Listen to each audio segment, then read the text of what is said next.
Hello friends, welcome back my channel. Pharma notebook চ্যানেলে আরও একবার স্বাগত জানাচ্ছি। আজকে আমার টপিকস হচ্ছে এনএমআরের পার্ট 2।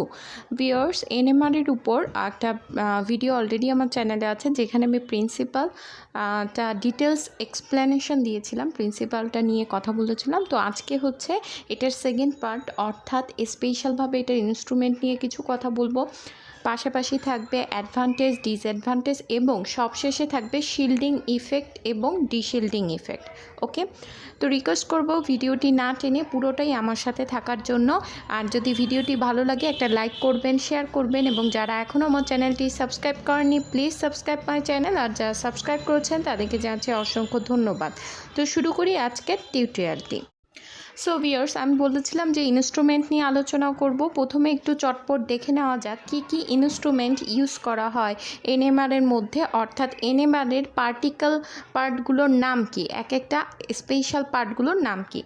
প্রথমে যেটা থাকে আপনার স্যাম্পল টিউব বা স্যাম্পল হোল্ডার, যেখানে এখানে হচ্ছে this is the sample tube, দেখলেই বোঝা যাচ্ছে টিউবের মতন।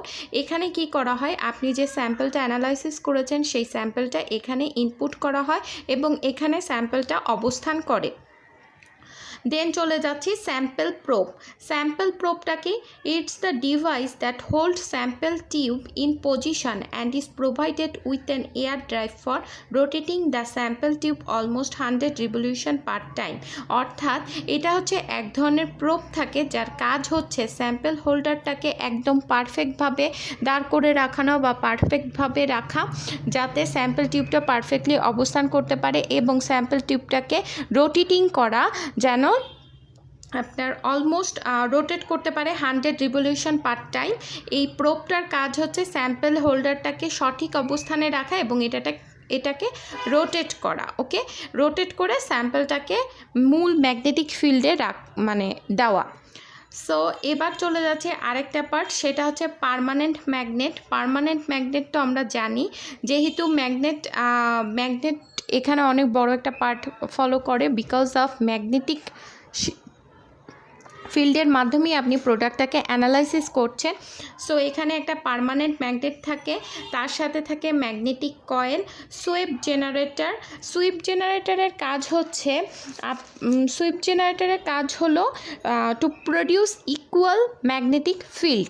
অর্থাৎ আপনার যে ম্যাগনেটিক ফিল্ডটা যখন ক্রিয়েট হয়, সেই ম্যাগনেটিক ফিল্ডটা যেন কি হয়, ইকুয়াল হয়, সেইটা দেখার কাজ হচ্ছে সুইপ জেনারেটর। দেন হচ্ছে রেডিও ফ্রিকোয়েন্সি ট্রান্সমিটার, অর্থাৎ এইখান থেকে যে সিগন্যালটা আসবে সেই সিগন্যালটার ট্রান্সমিটার ইউজ করা হয়, এবং রেডিও ফ্রিকোয়েন্সি রিসিভিয়ার, অর্থাৎ রিসিভ করার জন্য একটা আলাদা পার্টস থাকে। সবশেষে থাকে signal detector and recording system, অর্থাৎ আপনার এই সিগন্যালটা ম্যাগনেটিক ফিল্ড থেকে যে সিগন্যালটা উৎপন্ন হলো সে সিগন্যালটা ট্রান্সমিটারের মাধ্যমে রিসিভারের কাছে যায়, অর্থাৎ রেডিও ফ্রিকোয়েন্সির রিসিভারের কাছে যায়, এবং সেখান থেকে সেই সিগন্যালটা কালেক্ট করা হয় এবং তাকে কি করা হয়, সিগন্যাল ডিটেক্টরের মাধ্যমে ডিটেক্ট করা হয় এবং রিড করা হয়। ওকে, দেন সেটাকে ডাটা সিস্টেমের মাধ্যমে কি করা হয়, রেকর্ড করা হয়। সো এটা হচ্ছে বিভিন্ন পার্ট অফ এনএমআর, অর্থাৎ আপনার এনএমআর স্পেকট্রোস্কোপি অ্যানালাইসিস করার জন্য যে ইনস্ট্রুমেন্টের মধ্যে যে ছোট ছোট পার্ট থাকে সেইগুলোর নাম এখানে বলা হলো স্পেশালভাবে, এবং সেটা নিয়ে সারসংক্ষেপে একটু ব্যাখ্যাও করলাম। সো এবার চলে যাচ্ছে এটার অ্যাডভান্টেজ এবং ডিসঅ্যাডভান্টেজে, অর্থাৎ আপনি এনএমআর ইউজ করলে কি কি অ্যাডভান্টেজ পাচ্ছেন সেই জিনিসটা আগে দেখে নেব। প্রথমে হচ্ছে detect many type of molecules, অর্থাৎ আপনি এনএমআরের মাধ্যমে অনেক ধরনের মলিকিউলস কি করতে পারবেন, রিড করতে পারবেন। স্ক্যান সাবজেক্ট নন ইনভেসিভলি, সাবজেক্টকে স্ক্যান করতে পারবেন। গুড টাইম রেজুলেশন, অর্থাৎ এদের টাইম রেজুলেশনটা খুব ভালো। Absolute quantification of concentration is possible, অর্থাৎ আপনি এনএমআরের মাধ্যমে অ্যাবসোলুটভাবে প্রায় সম্পূর্ণভাবে কোয়ান্টিফাই করতে পারবেন, বা কি করতে পারবেন, কোয়ান্টিফাই বলতে পরিমাপ করা, কোয়ান্টিফিকেশন, বা আপনি একটা অ্যামাউন্ট কি বলবো, যে সংখ্যায় আপনি অ্যাবসোলুটভাবে সম্পূর্ণটা কোয়ান্টিফাই করতে পারবেন। Scan can be localize to a specific anatomical region, অর্থাৎ স্ক্যানটা হচ্ছে স্পেসিফিক অ্যানাটমিক্যাল রিজিয়ানে লোকালাইজড করা হয়ে থাকে। এবার চলে যাচ্ছি ডিসঅ্যাডভান্টেজে। ডিসঅ্যাডভান্টেজগুলো কি? এনএমআর স্পেকট্রা আর কমপ্লেক্স, অর্থাৎ এনএমআরের থেকে যে স্পেকট্রামগুলো বের হয় সেগুলো অনেকটাই কমপ্লেক্স থাকে। This is good for the more accurate determination of the structure but not for the availability of higher molecule mass, অর্থাৎ এটা স্ট্রাকচার ডিটারমিনেশনের জন্য খুবই ভালো কাজ করে। অর্থাৎ স্ট্রাকচার ডিটারমিনেশনের জন্য আপনি যে কোনো আননোন মলিকিউলের স্ট্রাকচার ডিটারমাইন করতে গেলে এনএমআর আপনার জন্য বেস্ট চয়েস হবে। বাট এটা যদি আপনি মাস অর্থাৎ সেই মলিকিউলটার ভর বা ওজন পরিমাপ করতে চান, মাসটা অ্যানালাইসিস করতে চান, সেক্ষেত্রে এটা কিন্তু পারফেক্টলি মাসটা অ্যানালাইসিস করতে পারে না। এবং ফাইনালি হচ্ছে সেন্সিটিভিটি ইস্যু, অর্থাৎ এনএমআরে সেন্সিটিভিটি ইস্যু থাকে এবং স্পেকট্রামটা অনেক সময় সেন্সিটিভিটির জন্য পারফেক্ট নাও আসতে পারে। তো this is the drawbacks of NMR. Okay, এবার চলে যায়। So what is the shielding effect? Shielding effect কি?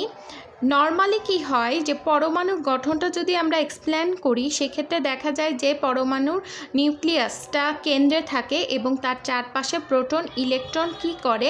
ঘূর্ণায়মান অবস্থায় থাকে, এবং যে কক্ষপথটাকে ঘিরে তারা ঘূর্ণায়মান অবস্থান থাকে সেই কক্ষপথকে আমরা কি বলে থাকি?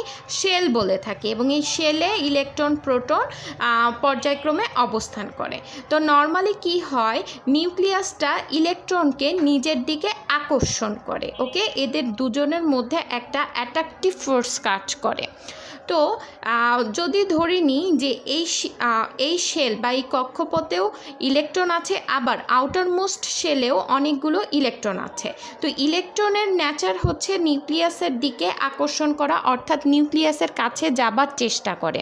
আমি যদি একটা এক্সাম্পল দিয়ে বলি, নিউক্লিয়াসটা যদি সেলিব্রিটি হয়, সেক্ষেত্রে আমরা কি করি? সেলিব্রিটির কাছে যাবার চেষ্টা করি, তার সান্নিধ্য লাভ করার চেষ্টা করি। তো ইলেকট্রনগুলো জাস্ট লাইক দ্যাট, তারা নিউক্লিয়াসের কাছে যাবার চেষ্টা করে এবং তার সাথে যুক্ত হয়ে তার কাছে যে যুক্ত হয়ে থাকার চেষ্টা করে। তো এই সময়টা কি হয় যে নিউক্লিয়াস তার সবচেয়ে কাছের ইলেকট্রনকেও আকর্ষণ করে, আবার বাইরের কক্ষপথে অবস্থানকারী ইলেকট্রনকেও আকর্ষণ করে। তো যখন এরকম একটা কন্ডিশন হয়, তখন কি হয়? যদি নিউক্লিয়াসের সবচেয়ে কাছের যে শেলটা থাকে সেটাতে যদি ইলেকট্রোনেগেটিভ মলিকিউল সবচেয়ে বেশি থাকে, তো সেক্ষেত্রে কি হবে? এই ইলেকট্রোনেগেটিভ ইলেকট্রনগুলো একটা রিপালসিভ ফোর্স ক্রিয়েট করবে।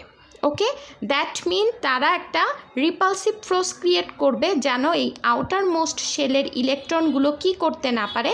নিউক্লিয়াসের কাছে আসতে না পারে, এবং তারাই শুধুমাত্র নিউক্লিয়াসের কাছে থাকতে পারে। সো এই ইফেক্টটাকে আমরা বলছি shielding effect. Okay, so this is called shielding effect or screening effect.